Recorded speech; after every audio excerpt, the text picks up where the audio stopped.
thought that you knew it all. I'm Madam X of the Dreaming, here on Vampire Lounge, welcoming you to the collective. Welcome! We are here with Lady Vampyre from House Illusions. Thank you so much for being here with us. Thank you for having me. Lady Vampyre, tell us a little bit about yourself. I understand that you're originally from California and now you're here in New York. Yes, I did. I came out here from California. I actually was born out on the East Coast, raised on the West, and came out here to New York about almost 10 years ago. Is that when you got involved with the vampire community, or was it before? Actually, a little bit after I came out here. About a year or so after I came out here, I ended up kind of stumbling upon some people over at a shop, and they interested me, and I kept coming back, and they kept inviting me, and so it kind of just stuck from there. But yes, it was quite interesting. I met Lestat back in 2002. Now, Lestat, most of our viewers may associate Lestat with the character from Anne Rice's book. Is that who you met? No, that's not who I met. The inspiration for the book, then? No, not quite, but definitely a characteristic, a definite character of the community, but nothing near Tom Cruise or Brad Pitt. Completely different. Completely different skin tone, a little bit more charismatic, enjoyed life a lot more, and was a DJ, so he actually played music amongst other instruments that he did play. But so do you consider Lestat your sire? Yes, Lestat is definitely my sire. Would you like to tell the viewers what a sire is, for those who may not be? Well, a sire is mostly a mentor or a teacher, a parent, mother, father figure that brings one into the scene after you've accepted or decided that this is a path that one wants to travel. And so that teacher or mentor, your sire, helps you along, helps to educate you amongst ways with the community that you live in, certain standards that we try to pride ourselves on, things that we need to accomplish or things that we can do to better ourselves and to better our family at hand. Because everyone has a family in the most part. So whether or not they are structured to somebody, there's a lot of people that don't have sires. They might have came across some people that started teaching them, but left and are just individuals. But my sire, I was very lucky to have, that loved and cared about me a lot, and definitely as much time as I put into it, he put into the time for me, and really helped me to find myself.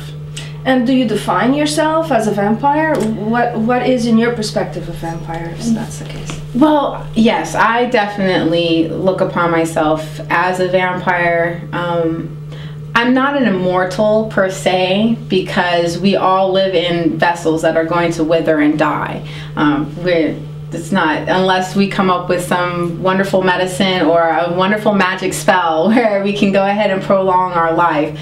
We're still trapped in these vessels, in these bodies. But within ourselves is like a beast or a demon. There's an extra sense in our core that is a little bit stranger, naughtier, darker than the so-called normal society. So are you saying that a vampire is basically a human just with a little something extra? Well, the thing is that humans are already naturally predatory and aggressive and dominant. What happens with most of us vampires, or in this dark scene that we are in, whether they look upon themselves as a werewolf or a vampire, it's a darker nature within ourselves that I feel that people have been able to hone in on and been able to project that energy into things to better their lives or even enjoy their lives more. Because I find that most mundanes, they haven't really embraced that darker nature, even though that it's in each and every one of us on this planet. You're never going to escape that. I mean, humans, regular humans, are just nasty and horrible, and you know, there's so much war and bloodshed that we don't have to be. If we are demons trapped inside ourselves, if we're like what the movies say we are, then we're no different than the human beings that walk in the daytime now. I mean, there's people that rape and murder children and women for no reason whatsoever. But fortunately, I feel that we, in this society, in our vampiric society, we've been able to find that darker side of us and nurture it and make it work for us. Now, how is that possible? Well, I'm sure that the way that you're portraying it is like, okay, we're all essentially aggressive predatorial. The vampire is an aggressive predatorial being. So how can that possibly work for someone?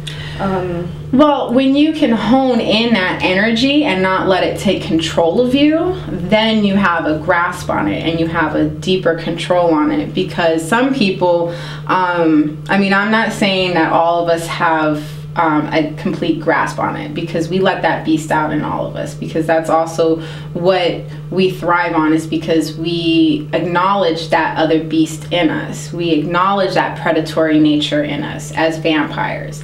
That's why we like to hunt. That's why we like to mess with people's heads.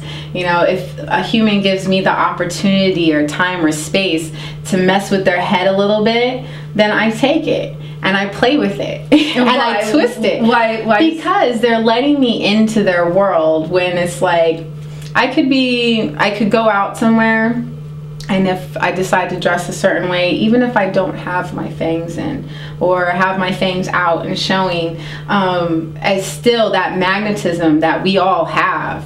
We tend to attract people and draw them in and play with them like little cats with yarns, like balls of yarn, you know, because it's just a fun thing to do. I mean, it's to help pass the time. And, you know, maybe you'll find a new little play toy out of the mix, whether it be female or male. So what you're really saying is that you're taking a little bit of a Jungian philosophy, where you are actually meeting your shadow self, you're confronting your shadow self, and you're actually utilizing your shadow to become a fuller, more complete person. Yes. That's beautiful. Thank you so much. Thank you, Lady Valfreya, for joining us here on The Collective tonight. And I do hope you can sit with us again for another interview. I hope so. Thank you. Thank you. And thank you for joining us. Please do pass the word by sharing this video with your friends. And if you are interested in being on The Collective yourself, just let us know. And we are looking forward to zooming in on your perspectives.